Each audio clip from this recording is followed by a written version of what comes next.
I bought the AAA VIP Steam Pack that promises 5 AAA games for $26. This could be anything from Helldivers 2 to Tekken 8 or Medieval Dynasty. I don't think that this is a AAA game. But I didn't stop there. I also bought one pack that could give us Black Myth Wukong. Let's see what I'll get. Oh my god. We got Injustice 2 Legendary Edition. That's so cool. 15,000 reviews. That's good. Very positive. So let's see the Oh my god. The Legendary Edition gives you every character this game has to offer. It's my first time playing this game, therefore I played the tutorial, but it frustrated me already. If I press X, it's circle apparently. If I press triangle, it's square. If I press square, it's triangle. It doesn't make any sense. It's an easy to fix problem, but why is the layout like that in the first place? Also, whoever designed Batman should be really fired. The tutorial showed me every attack and special move, but also which arena not to choose. The background of this arena has its own fight, which can be so distracting and even worse, pop one of my eyes out. For my first actual fight, I chose Harley Quinn versus the Joker, and I have to say, this was a lot of fun. Not only because they have to be the goofiest character in the game, but also because it's almost the same game like Mortal Kombat. After letting the dogs chew on the Joker, the match was done, and the Joker was exhausted. The end of the fight felt kinda lame, but I easily forgot that by having fun with choosing the next character. I mean, Hellboy looks like a woman beater, so let's just use Poison Ivy, I don't know. Don't listen to me, man. Oh, that back hurt! Like Batman, Hellboy looks so goofy and not cool how I remembered him. Injustice and Mortal Kombat was published by Warner Brothers, but if they made a Mortal Kombat for the DC universe, why not adding fatalities instead of them cringy flopping on the ground? Winning against Leonardo was funny though. Even worse, when I fought Catwoman, not only has Catwoman the cringiest line ever after winning one round. I am Catwoman. Hear me roar. But after dragging her to space, sending 20 giant meteors on her, she just flops on the ground like she had the most exhausting day. This is a really boring end to a fight. I know not every game should be like Mortal Kombat at the end, but if you own Mortal Kombat and make almost the exact same game, then please commit to it. The fighting is great and so is the story mode, but the end of every fight left me unsatisfied. I would still give this game 2.5 stars out of 5. Alright, it was fun, but let's activate the next key, okay? I'm so excited. Ghost Runner 2 Retail WW. What is that? Okay, that's not that old. Look at that. $10? Okay, I'll take it. I'm really glad I got it. I always wanted to try it, but never had the motivation to buy it. Ghost Runner 2 is a fast-paced hack-and-slash game set in a post-apocalyptic cyberpunk future. A violent AI cult has assembled outside a tower that protects inhabitants from danger. Therefore, your job is to destroy this cult to save humanity. The game starts off so cool, with you ripping your katana out of a dead body, sliding down this thing Sonic style and chopping a guy's head off. The visuals and combat already sold me on this game, which is a great way to hook players immediately. At first you can only use your katana, and even though this is your main weapon, you can use giant billboards to crush your enemies, which I rather did because killing 3 in one go was just oddly satisfying. If you don't kill fast enough, you probably will die a lot, which didn't happen to me. I only died 51 times to demonstrate what would happen if you don't utilize the fast-paced movement. I cleared all levels, but then the first boss fight happens. They are reviving the massa and want to escape, and of course we can't let them go, which is why we have to stall them until reinforcement arrives. To not let them escape, the Ghost Runner calls them over, which leads to our first boss fight.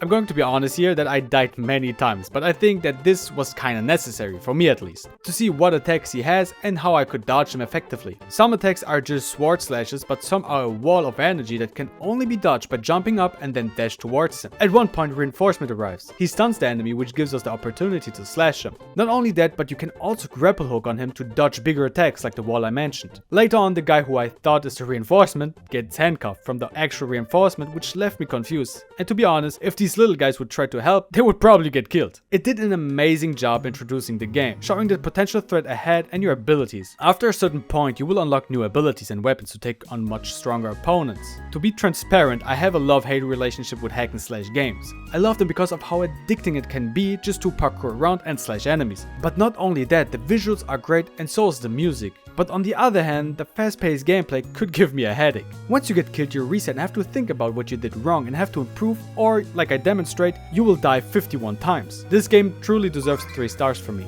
Man, Ghost Runner 2 was actually a lot of fun, man. Holy moly. Let's try the next key. I'm really excited right now. God Eater 3. I've never heard of this game. Oh, that looks cool. 2019. 7,000 reviews, okay. 4.99. I've heard a lot about this game, like it's a pretty cool RPG, and that this game is an oversimplified monster hunt. To my luck, I've never played games like that. In God Eater 3, you hunt massive monsters known as origami that are plaguing this world, and even though we are God Eaters that are humanity's last hope, this cage is our home, where we can meet fun and exciting characters. Because you are a God Eater, you can absorb the energy of these monsters to craft weapons and use special attacks. In this game, you are part of a new generation of God Eaters known as Adaptive God Eaters, or AGEs. AGEs are subjected to extreme testing and experimentation, granting them greater abilities to fight origami but at significant personal cost. The story explores themes of oppression, survival and friendship. First, I had to choose between a male or female character. I mostly choose male, but I had to choose female when I saw that I can stick a fake mustache on her lip, and nothing beats an anime girl with a fake white mustache. The first couple of missions were just a tutorial, which gave me a good feeling for what will happen next. Like more monsters that get progressively stronger and a boss fight. The boss fight was pretty cool and it didn't feel like that we were overpowering him. You progressively get stronger, but so do the monsters. Not only do you hunt monsters, but it has quite the decent story, with a nice plot and interesting character choices. I really enjoyed the characters, like one is a bit more serious, the other is such a goofball, and we are a girl with a mustache, but also we are pretty powerful. But serious now, I find this game really interesting because you get to know every character that is trapped with you, and maybe has it even worse while learning their backstory. I find it so interesting that they are so powerful and humanity lends hope, but still get treated like the worst of the worst. I'm really interested on how the story progresses, so this game gets 3 stars. Gotham Knights. Oh, isn't this Batman? Oh my goodness, Deadpool. I'm just kidding. 2022. Nice. Nice, very nice. Okay, looks cool. Looks like a boy group, you know, like a boy band. $8.99. Wow. Wow. The game starts with a cutscene where Batman is ambushed in his Batcave by this guy, and yeah, I will not even try to pronounce his name. The fight goes on for a while, but I already zoned out because it just went on for too long. I started laughing because I thought I was watching a movie. There's a skip option, and even though I heard many times to never skip a cutscene, I did, which cuts to Batman's grave and meeting the Bat family. He knows none of us were there either. Robin, it's just like regular college guy who put on a suit.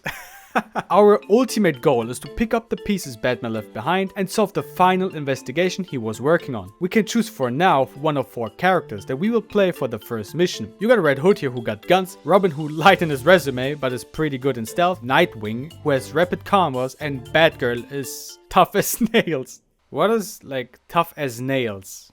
Bro.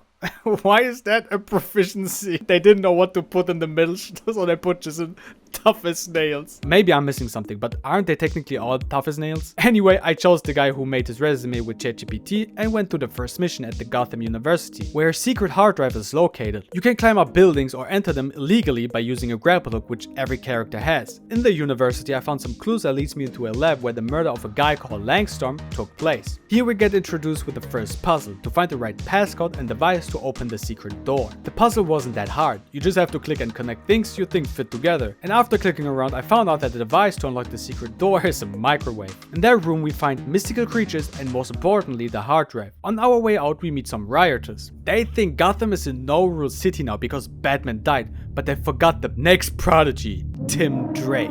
I want to take this peaceful moment while Robin kills this rioter to say how good the combat feels. The stealth mechanic is pretty good and so are the attacks, that are kind of over the top, and I'm sure a hit behind the head would do the trick. Even though dodging and fighting looks and feels smooth, it can be really easy to fight them off because after I killed every enemy, the big guy arrives who doesn't feel like a challenge. He will do the same linear attack over and over, which is easily to dodge. I was surprised to see that we can now drive away with our motorcycle. I for sure thought that this will be just a cutscene, but you can drift, do 6 stunts, but while I was reading tutorial, I accidentally ran over a cop doing a traffic stop. Doing it really isn't hard at all, which is why I did that for the rest of the way. And once in the Batcave and everybody was gathered, I noticed something that threw me off. Can I ask you, why does she have like this lens bat? Like, bro, I know who you are. Like, I can clearly see who you are. The only disguise that helps is Bedpool, I forgot his name. Yeah, maybe it's like a fake mustache kind of thing where once you wear it, it gives you a brand new identity. I didn't know it at that point, but this is an open world game where you can walk around and patrol Gotham City as the character of your choice. The reason you patrol Gotham is to find more infos to continue the story. For every mission now, we can choose whatever character we want. I did the training with every character to get to know them and chose Batgirl to see what tough as nails means. And later on, yeah, she's as tough as any other character here. I continued the rest of the mission, politely asked enemies for intel and kicked more butts. How Batgirl sat on the railing is questionable, and so is this review that I slightly agree on. In my opinion, it's a good game. I'm not familiar with Batman games, so I don't know how the average quality is, but as a typical gamer, this looks pretty good. I will continue it at one point this week, but for now, I will give it 4 stars. Our last game of the AAA VIP pack before we move on to the pack where we could get Wukong. I activated it and I already had it. I gave it to my friend because he finds gaming boring, and I hope that I will revive his gaming heart. He told me it's Mortal Kombat and was absolutely excited to play it with me, and we got straight into hand-to-hand combat. I know Mortal Kombat more than him, so looking back at it, bullying him here was unnecessary because now he will never play with me again. Okay, now the last key. Try to get Black Myth Wukong or not. Oh my god, if I get the message that this key was already used, I think I'm going to lose it. Blasphemous? We didn't get Wukong, but I still tried this game out and it was kind of fun, even though I barely could kill the first boss. The button layout was so confusing, so I took a bit of time to change them. But once I figured out what every button does, it was still really difficult and I died. But it was manageable. I don't know what the game is about, but here's where I turn to my fellow viewers. Oh, enlighten me with your knowledge about this game. I killed some weird looking creatures when I saw these humans tied on a stick, and yeah, I'm glad that it's kinda pixelated. Another enemy is holding a giant shield and a sword, and because she's a woman, something else swings when she swings her sword. I'm glad it's not a man, because that would be traumatizing. I liked the game, but I had no patience to restart this level a 4th time, so I did something crazy. I bought another Try to Get Wukong pack for $9 from another seller this time. I activated it, but I already have it, so I gave it to my friend who doesn't trust me anymore, and he told me it was blasphemous again. He tried it, and I think with that I killed his gamer heart completely. I really appreciate you watching, and check out this video where I bought every random Steam pack.